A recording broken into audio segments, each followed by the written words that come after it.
అన్యాయంగా వాళ్ళ ఆస్తిని తక్కువ డబ్బులు రిజిస్ట్రేషన్ చేసుకుని డబ్బులు ఇవ్వలేదని చెప్పి మీడియాలో వార్తలు చూసి నేను కలత చెందాను.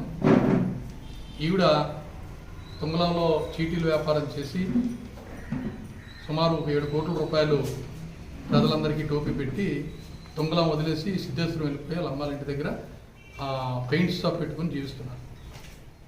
ఈ బాధితులందరూ నా దగ్గరికి రావడం, గతంలో పోలీస్ స్టేషన్ గట్ట వెళ్ళమంటే బాబు ఏదో రకంగా సాయం చేయమని చెప్పి పేద సాధారణ నెలలా వసూలు చేసుకున్న డబ్బులందరూ చెప్పారు.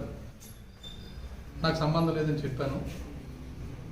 ఈ రిజిస్ట్రేషన్ విషయంలో మా అక్కలు చీట్లు వేశారు. మా అక్కలకి డబ్బులు బాకీ, బ్యాలెన్స్ డబ్బులు ఇచ్చి బ్యాంకులో ఏవో ఉంటే క్లియర్ చేసుకొని రిజిస్ట్రేషన్ చేసుకున్నారు. వాళ్ళకి ఇంకా 2 లక్షలు ఎంతో ఇవ్వాలి. దానికి కూడా చెక్ ఇచ్చేసారు. వాళ్ళు చెక్ ప్రజెంట్ చేసుకుంటే అవి డబ్బులు కూడా ఇవ్వతాయి. అలాగే 1వ తారీఖున కూడా ఒక ఆస్తిని బుచ్చిరేశ్వరం వాళ్ళకి అమ్మేసుకున్నారు. ఇలా అమ్మేసుకొని ఈ 7 కోట్లకి జనాల దగ్గర చీటీ డబ్బులు ఎగ్గొట్టడం కోసం ఈవేళ నా మీద తప్పుడు ఆరోపణలు చేస్తుంది. ఇది అవాస్తవం.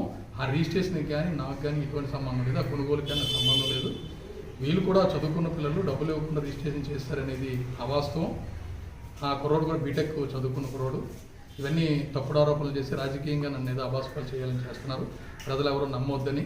నేను పేద ప్రజల పక్షాన నీతి నిజాయితీగా నాకు ప్రాణం ఉన్నంత వరకు నేను నా గ్రామం నా వార్డుని అభివృద్ధి చేసుకొని రాజకీయాలకు అతీతంగా జీవిస్తున్న తరుణంలో ఇటువంటి అబండలు నిందలు నా మీద రావడం దురదృష్టకరంగా భావిస్తున్నాను.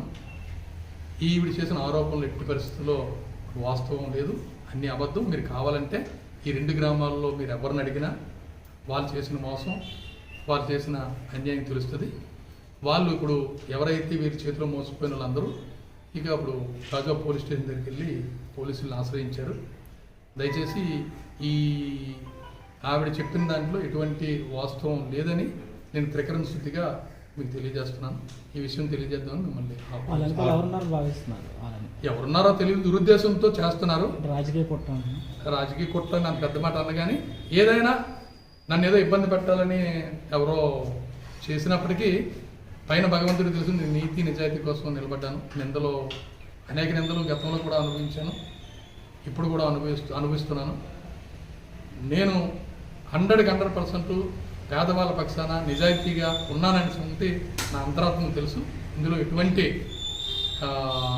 మోసం కానీ దగా కానీ దౌర్జన్యం కానీ నేను చేయలేదు. దయచేసి ఇది గమనించమని ప్రజలందరినీ కోరుతున్నాను.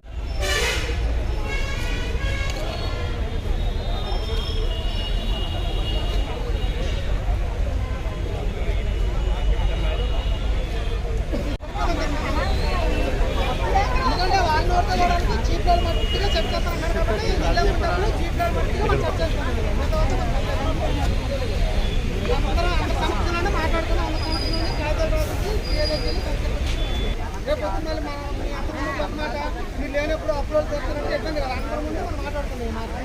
అప్పుడు అందరికీ న్యాయం జరుగుతుంది. అంత క్లియర్గా చెప్పండి కదా.